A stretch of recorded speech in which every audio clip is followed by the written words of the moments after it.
డబ్బు, అనారోగ్యం, ఉద్యోగం, వ్యాపారం అప్పులతో బాధపడుతున్నారా? వెంటనే జేకేఆర్ గురువు గారికి కాల్ చేసి అపాయింట్మెంట్ తీసుకోండి. నమస్తే రమ్య గారు. నమస్తే జయ. రమ్య గారు, శ్రావణ మాసం అనగానే మనకి వరలక్ష్మి వ్రతం బాగా గుర్తొస్తుంది కదండి. ఈ సంవత్సరం అసలు ఎప్పుడు వచ్చింది, ఎలా జరుపుకోవాలి, విధి విధానం, వరలక్ష్మి వ్రతం యొక్క మహత్యం, ఎన్ని విషయాలు ఉన్నాయో చూడండి మనకి. సాధారణంగా రెండో వారం వరలక్ష్మి వ్రతం వస్తూ మనకు కనపడుతుంది. అవును.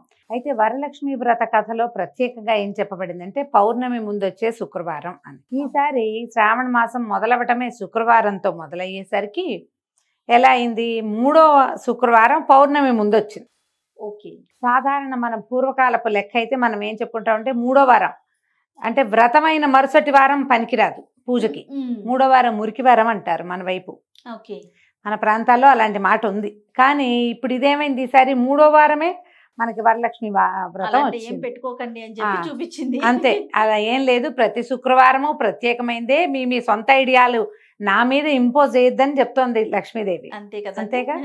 అయితే మనం పౌర్ణమినే లెక్క పెట్టుకోవాలి. లెక్క పెట్టుకోవాలి. ఇప్పుడు వస్తే దాని ముందున్న శుక్రవారం. కథలో ఉన్న వాక్యం అది, పౌర్ణమి ముందొచ్చే శుక్రవారం అని. పౌర్ణమి ముందు వచ్చిన మూడో శుక్రవారం నాడు మనం వరలక్ష్మి వ్రతం జరుపుకుంటాం. అయితే సంవత్సరం అంతా మనం లక్ష్మీ పూజలు చేసుకుంటాం. నిత్య గౌరీ పూజ, శుక్రవార లక్ష్మీ పూజ అనేది ఒక నియమంగా మన ప్రాంతాల్లో కూడా స్పష్టంగానే కనపడుతుంది. దీపావళి అప్పుడు కూడా మనం లక్ష్మీ పూజ చేస్తాం. దసరాల్లో మహాలక్ష్మి అవతారం వేస్తాం. అవును. కానీ ఈ ప్రత్యేక శ్రావణ మాసంలో మాత్రం వరలక్ష్మి వ్రతం అని ప్రత్యేకంగా చెప్తాం. మహాలక్ష్మి అష్టలక్ష్ముల్లో ఒక లక్ష్మి కాదు ఈమె. వరలక్ష్మే వరాలిచ్చే తల్లి. ఈ వరం ఎట్లా ఇస్తుంది, నువ్వు అడిగితే కాదు, నువ్వు బాగుంటే ఇస్తుంది, నువ్వు సరిగ్గా ఉంటే ఇస్తుంది. ఈ మన కథ ప్రకారం మనకు అదే కదా కనపడుతుంది. ఎవరైనా ఇప్పుడు చూడు, ముందున్న కథలు అన్నిట్లలో, అన్ని పురాణ గాథల్లోనూ లక్ష్మీదేవి కోసం తపస్సు చేసిన వాళ్ళు కనపడతారు. అవునండి. తపస్సు చేసి లక్ష్మీదేవిని సాధ్యం చేసుకున్నటువంటి భృగు మహర్షి, ఇట్లా కొంతమందిని గురించి చెప్పుకుంటాం మనం. కొంతమంది ఇట్లా నాకు సంతానంగా నువ్వు పుట్టమని కోరుకున్న వాళ్ళు ఇలా మనకు కనిపిస్తారు. కానీ లక్ష్మీదేవి తనంతట తాను వచ్చినట్టుగా ఏ కథల్లో అయినా ఎక్కడైనా చూస్తామా మనం? చూడలేదు. ప్రయత్నం మీదే లక్ష్మి వస్తుంది. అయితే ప్రయత్నం లేకుండా ప్రత్యేకమైన విధానాలు కలిగి ఉన్న వాళ్ళని లక్ష్మీదేవి ఎలా అనుగ్రహిస్తుందో మనకిది తెలియజేస్తుంది. దీనికి పూర్వగాథ మనం ఏం చెప్పుకుంటాం, వరలక్ష్మి వ్రతానికి చారుమతీదేవి, కుండినంబ అనే నగరము, అందులో చారుమతీదేవి అనే ఒక బ్రాహ్మణ స్త్రీ. ఆమె భర్తని అనుసరించి ఉండేది, బుద్ధిమంతురాలు, అత్తమామల్ని బాగా చూసుకునేది, వాళ్ళ ఇంటికి వచ్చిన చుట్టాలు పక్కాలను చూసేది, చుట్టుపక్కల వాళ్ళతో గొడవ పడేది కాదు. వాళ్ళ ఇంట్లో ఉన్న విధానం, పూజా విధానము, మర్యాద అతిక్రమణించకుండా చక్కగా సజావైన ప్రవర్తన కలిగి ఉండేది. ఆమె ప్రవర్తనకి మెచ్చి లక్ష్మీదేవి కల్లో కనపడింది. నేను వరలక్ష్మీదేవిని, శ్రావణంలో నా యొక్క పూజ చెయ్యి, నీకు సకల సౌభాగ్యాలు ఇస్తాను అని. లక్ష్మి తనంతట తను వచ్చింది. మనం పద్యాల్లో చెప్పుకున్నాం, సిరిదా వచ్చిన వచ్చునని. సిరి ఎట్లా వచ్చింది, ఇలా వచ్చింది. తల వచ్చి వ్రతం చెయ్యి అని చెప్తే ఆమె పొద్దున్నే లేవగానే తన ఇంట్లో ఉన్న పెద్దవాళ్ళకి, తన భర్తకి, చుట్టుపక్కల వాళ్ళకి, కొంతమంది కార్తాంతికులు ఈ కథల్ని, స్వప్నాల్ని ఇది చేసి చెప్పగలిగే వాళ్ళని, కళ యొక్క ఫలితం, స్వప్న ఫలితాలు చెప్పగలిగే వాళ్ళని అందరితోటి మాట్లాడితే వాళ్ళు ఏం చెప్పారు, అమ్మవారు తానంతట తన కల్లో కనపడింది కాబట్టి మనం ఆమె ఆనతిచ్చిన ప్రకారము పూజ చేసుకుందాం.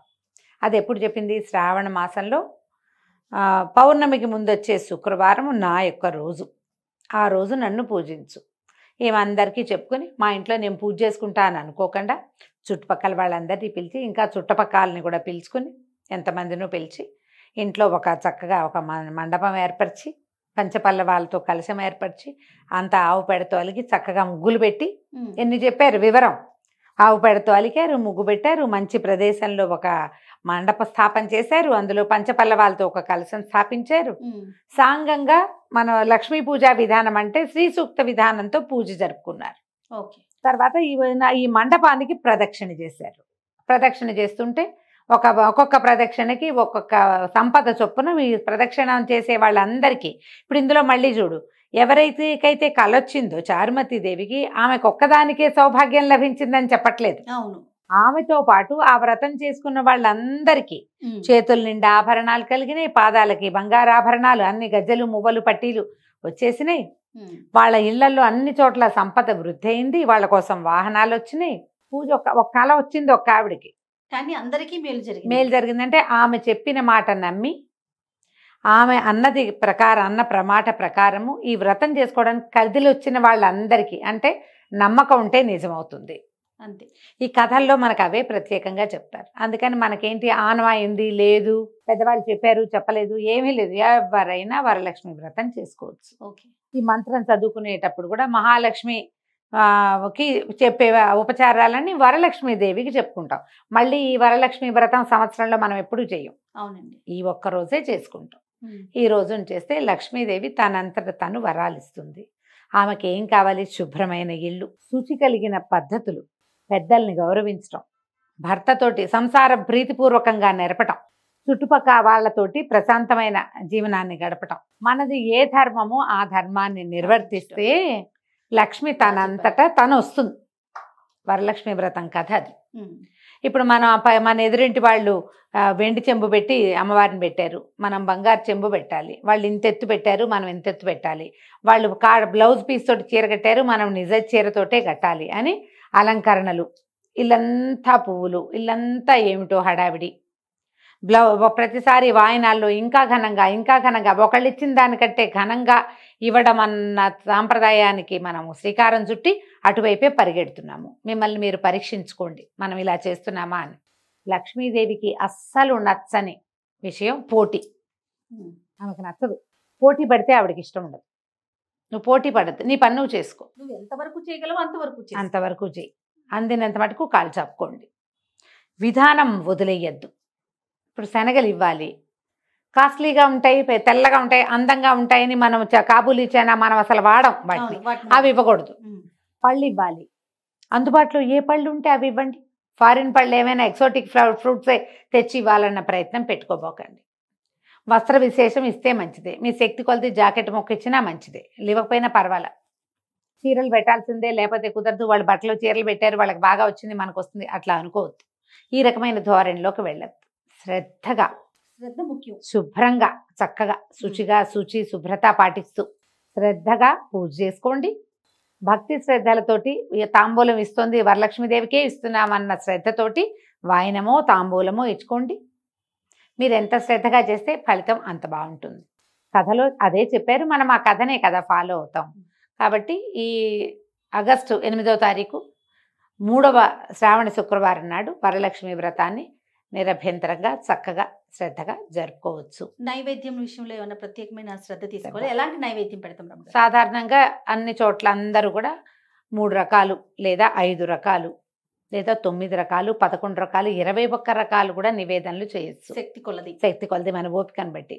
మనం మామూలుగా చేసుకునే అన్నం పప్పు కూర అన్ని మామూలు పదార్థాలతో పాటుగా ప్రత్యేకంగా చిత్రాన్నాలు, పాయసము, పులిహోర, దద్దోజనం లాంటిది, తర్వాత ఏమో బూరెలు, శనగపప్పుతో చేసే పదార్థం ఏదైనా, శనగపప్పుతో మన మైసూర్ పాకు లాంటిది, బూందీ లడ్డు లాంటిది, అలాంటిది వడలు, శనగపప్పు వడలు. మసాలా అంటే ఉల్లిపాయలు అవి వేయకూడదు. సాధారణంగా అందరూ ఒకటే అడుగుతారు, పండగ రోజు ఉల్లిపాయ వెల్లుల్లిపాయ వాడచ్చా అని. ఇలా పూజా విధానం పెట్టుకున్న రోజున వెల్లుల్లి వాడబోకండి. నేను అబ్బాయి ఉల్లిపాయ వాడండి, స్ప్రింగ్ ఆనియన్స్ గారెల్లో వేస్తే బాగుంటాయి అని అడిగారు మొన్న ఒకరు. స్ప్రింగ్ ఆనియన్ కూడా వాడద్దమ్మా. పొద్దున్న చేసుకోవాలా సాయంత్రం చేసుకోవాలా, ఈ క్లారిటీ కూడా చాలా మంది ఈ సంవత్సరం కొత్తగా వచ్చిన, ఇంతకు ముందు ఎప్పుడు అడగల. అంటే మన లక్ష్మీ పూజ సాయంత్రం చేసుకుంటున్నాం కదా దీపావళికి, అందుకని అడుగుతారు. ఈ వ్రతాల్ని సువాసిని వ్రతాలు ఎప్పుడు ఉదయకాలమే చేసుకోవాలి. సాయంత్రం సూర్యాస్తమయం అయ్యే లోపల మీరు నానబెట్టిన శనగలన్నీ వాయనం ఇచ్చేసుకోవాలి. సూర్యాస్తమయం లోపలే వాయనాలు ఇచ్చేసుకోవాలి తప్పకుండా. భర్తకి, ఇంట్లో ఉన్న పెద్దవాళ్ళకి అక్షతలు ఇచ్చి కాళ్ళకి దండం పెట్టి అక్షతలు వేయించుకోండి. ఇది సువాసిని వ్రతం. భర్తల అభివృద్ధి కోసమే మనం ఈ వ్రతం చేసుకుంటాం. మనకు సంసార జీవితం బాగుండాలని. మనతో పాటు సాధారణంగా భర్తలు పెద్దవాళ్ళే అయి ఉంటారు కదా, పెద్దవాడు అనుకునేది అక్షంతలు వేయించుకోండి. అక్షతలు వేయించుకోవటం ఇది నియమంగా చెయ్యండి. ఒకవేళ మనకి ఈ పూజ చేసుకోలేని పరిస్థితి ఏదైనా ఉంటే ముందు వారాల్లో లేదా తర్వాత వారంలో అయినా చేసుకోవచ్చు. కానీ ఈ రోజున చేస్తే ఉండే ఫలితం వేరేగా ఉంటుంది. ఎందుకంటే ఇప్పుడు పౌర్ణమికి ముందున్న శుక్రవారం అని ఎందుకు చెప్పారంటే, పౌర్ణమి ముందు ఉండేటువంటి గ్రహస్థితులు వేరు, పౌర్ణమి తర్వాత వేరుగా ఉంటాయి. అందుకని ఇలా చెప్పబడింది. దీనికి పెద్దగా ఉపవాస నియమం లేదు. పొద్దున ఏదో అవి రకరకాల పదార్థాలు చేసి ఘనంగా భోజనం చేస్తాం కాబట్టి సాయంకాలం తేలికపాటి అల్పాహారం తీసుకోండి. సువాసిని వ్రతం కాబట్టి పెద్దగా బ్రహ్మచర్యం మీద అంత గట్టి నియమం చెప్పరు. పెద్దవాళ్ళు ఎవరైనా మీ ఇంట్లో ఉండి కాదని అవునని అంటే మీ ఇంట్లో విధానాన్ని పాటించండి. పెద్ద మాలాగా ఎవరినైనా అడిగితే ఇదే చెప్తాను. దానికి అంత నియమం పెట్టుకో ఏకభుక్తం భూసైనం అవి ఇక్కడ కనపడవు, ఇక్కడ చెయ్యరు. మీ శక్తి అనుసారం చక్కగా తాంబూలం ఇచ్చుకోవచ్చు, పూజ చేసుకోవచ్చు. పువ్వులు, పళ్ళు, తమలపాకులు, తర్వాత రవికల బట్ట ఏదైనా బ్లౌజ్ పీసులు లాంటివి, తర్వాత ఆభరణాలు ఏవైనా గాజుల్లాని చెవులకి మెడకి ఏమైనా పెట్టుకునేవి అలాంటివి కూడా ఇవ్వచ్చు. కొబ్బరికాయలు ఏవైనా మనం వాయనం ఇచ్చుకోవచ్చు, ఖర్జూరాలు ఇచ్చుకోవచ్చు. వాయనం అని చెప్తున్నాం, తాంబూలం అనుకోండి. కనీసం ముగ్గురికైనా వరలక్ష్మి వ్రతం పూజ చేసుకుంటే మాత్రం నేను పూజ చేస్తానండి ఎవరికి నేనేమి ఇవ్వను అంటే మీకు అలా ఇవ్వటం ఇష్టం లేకపోతే, ఒకవేళ అలాంటి వాళ్ళు ఉంటే ఎవరికైనా పళ్ళు, పువ్వులు ఏవైనా ఇవ్వండి. ఏదైనా ఇవ్వాలి, ఇవ్వడం అనేది నియమంగా పెట్టుకోండి.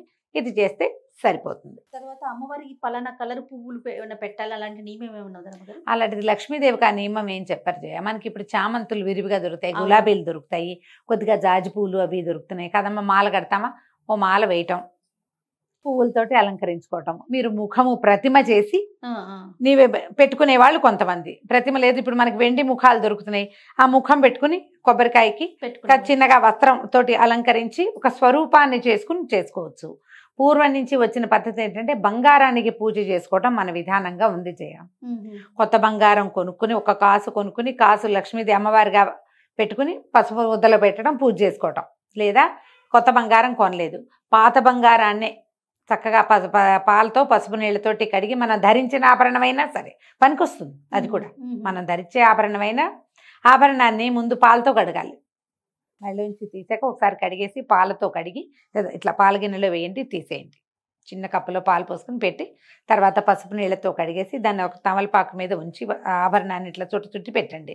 అది లక్ష్మీదేవిగా భావించి పూజ చేసుకోవచ్చు.